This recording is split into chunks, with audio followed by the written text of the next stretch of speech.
atribulação, invoquei o Senhor, e o Senhor me ouviu e me deu folga.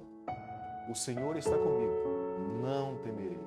Que me poderá fazer o homem? Salmo 118, verso 5 e o verso 6. Bom dia para você, que Deus o abençoe no decorrer desse dia. Mais um dia o Senhor nos concede como sendo um dia de graça, um dia de bênçãos. E nós queremos, como sendo a nossa primeira ação no decorrer do dia de hoje, nos voltarmos para o Senhor. Nós queremos adorar o nome dEle. Nós queremos honrar o nome do nosso Salvador.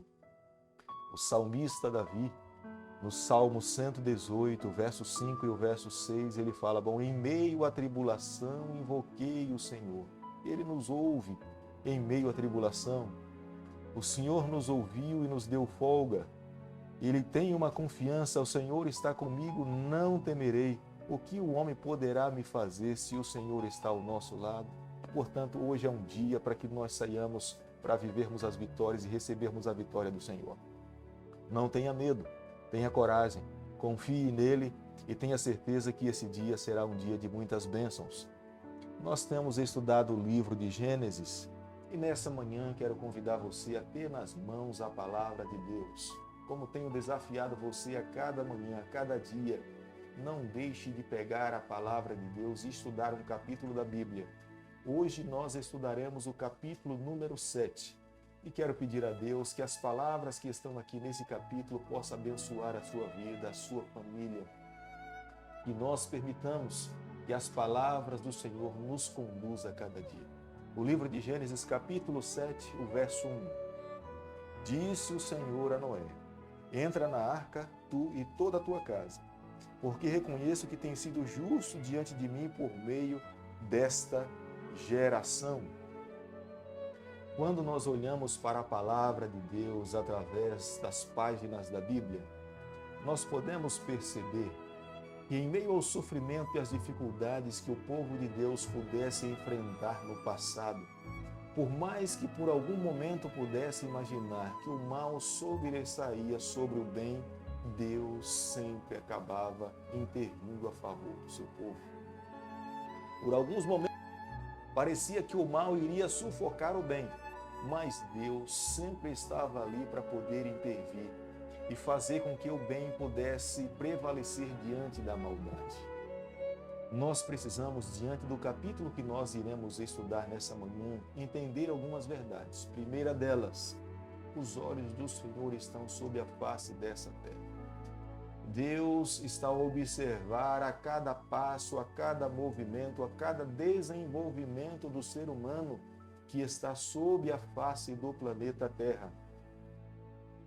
Ele observa como as pessoas vão se tornando cada dia mais violenta, mais maldosa, mais promíscua. Os olhos do Senhor conseguem observar todas as coisas. Deus conhece as inclinações do coração humano. Aonde os nossos olhos se limitam a olharmos para a face de alguém, os olhos do Senhor conseguem penetrar no mais profundo do coração de um ser humano e ver ali no seu íntimo o que de fato está guardado ali. O Senhor se entristece com a situação deplorável em que a raça humana chegou. Depois de sentir, observar, avaliar, decide mudar a política e deixar os pecadores na condição deplorável. Ele, na verdade, sabe a hora de agir e sabe como tomar as suas decisões para reverter a situação e fazer com que o seu povo possa alcançar a vitória. Para que aqueles que estão sob a face da terra consigam entender que Deus é Deus, que Ele é soberano, que Ele não perdeu o controle da história do planeta Terra, por mais que algumas pessoas possam imaginar que Ele tenha criado o planeta Terra e tenha abandonado os seres humanos aqui, através da condução divina, da liderança divina, através da Bíblia nós conseguimos enxergar que Deus em momento algum deixou de conduzir aqueles que estão sob a face dessa terra. A mensagem que Noé pregou por 120 anos, por alguns momentos, algumas pessoas poderiam ter imaginado que teria sido rejeitado por um todo. Mas a gigantesca construção da Arca de Noé, levantada pelas mãos de Noé, e aqueles que trabalharam na construção dessa arca, era um sermão vivo. As pessoas, quando olhavam para Noé e a sua família e aqueles que estavam envolvidos na construção da arca, claramente eles conseguiam perceber que a vida de Noé era um testemunho, era um sermão vivo, contrário completamente àquela geração que não conseguia entender que Deus um dia colocaria um ponto final na história do planeta Terra. Daqueles que estavam vivendo naqueles dias, Deus mesmo, através de Noé, trouxe uma mensagem para aquela geração dizendo que a arca seria a forma deles se refugiarem, salvarem as suas vidas, se eles crescem nas palavras de Deus. Mas como nós sabemos, aquela geração estava completamente envolta nos seus pensamentos para o presente século, que rejeitaram a palavra de Deus e as orientações que foram trazidas através do patriarca Noé. A vida de Noé, suas palavras, a construção da arca, sua família, tudo servia de porta-voz do céu, chamando as pessoas ao arrependimento, a uma genuína conversão para a salvação das suas vidas. Na verdade, Noé e a sua família foram os únicos a entender que, de fato, Deus um dia colocaria um ponto final na história do planeta Terra. Eles aceitaram, eles creram, foram convertidos, resolveram e escolheram viver pela fé nas palavras do Senhor, entregaram seus corações ao Senhor e permitiram que Ele conduzisse as suas vidas. Por mais que eles quisessem ficar naquela terra, mas tinham ouvido o chamado de Deus, a palavra de Deus tinha sido muito clara e eles escolheram viver pela fé, seguindo as orientações que Deus tinha dado para a construção da arca. E no momento certo, entraram na arca junto com aqueles animais e salvaram as suas vidas. A Bíblia mesmo no livro de Hebreus, capítulo 11, verso 7, diz o seguinte: pela fé, Noé, divinamente avisado das coisas que ainda não se viam, temeu e, para a salvação de sua família, preparou a arca, pela qual condenou o mundo e foi feito herdeiro da justiça, que é segundo a fé. Hebreus capítulo 11, verso 7. A vida desse homem, meus amigos, deixa um tremendo legado. Ele resolveu e escolheu, diante do direito de escolha que tinha nas mãos, seguir e confiar nas palavras do Senhor. Ele poderia perfeitamente, como muitos fizeram, ter rejeitado, ter duvidado, não ter acreditado diante das circunstâncias que aquele mundo lhe mostrava, porque até então a chuva não tinha caído sobre a face da terra. A Bíblia fala que saía do solo um orvalho. Como é que agora, naquele momento, iria cair água do céu? E eles resolveram acreditar nas circunstâncias da vida e menosprezar a palavra do Senhor. Mas, diferente da família de Noé, tomaram a decisão de abraçar o que Deus estava dizendo para eles e viveram uma vida pela fé nos últimos momentos da história daquele período. Por 120 anos, Deus manteve a sua longanimidade, como fala no livro de 1 Pedro, capítulo 3, o verso 20. E durante todo esse tempo, Noé, por sua vida e obra, condenou ao mundo e as práticas pecaminosas. Mas os seres humanos, em seu descuidado e indiferença, aproximavam-se cada vez mais do fim das suas vidas, mas não conseguiam perceber. Nós precisamos, nessa manhã, refletir em 2 pontos. Primeiro, ninguém da família de Caim entrou naquela arca. Portanto, o dilúvio foi o fim da família de Caim.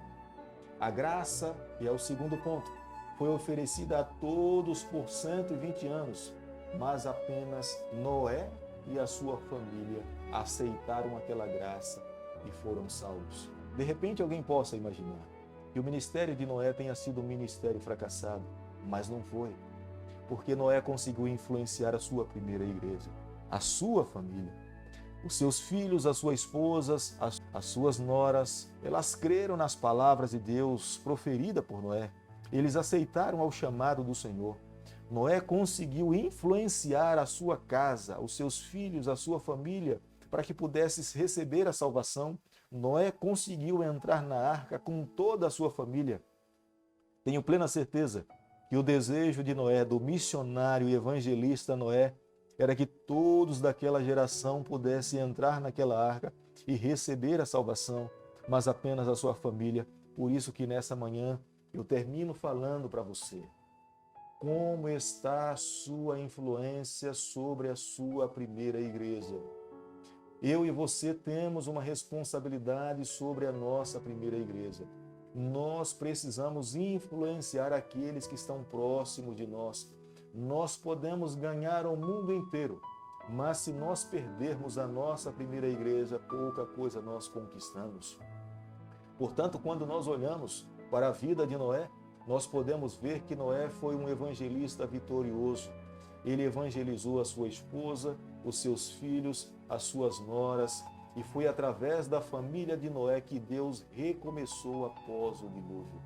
Tenho certeza, como Noé continuou, como Noé andava ao lado de Deus antes do dilúvio, após o dilúvio, Noé também escolheu permanecer andando ao lado do Senhor. Meus amigos, tenha certeza de uma coisa: um dia o nosso Salvador Jesus Cristo irá colocar um ponto final na história do pecado. Os seres humanos se depararão diante do Senhor.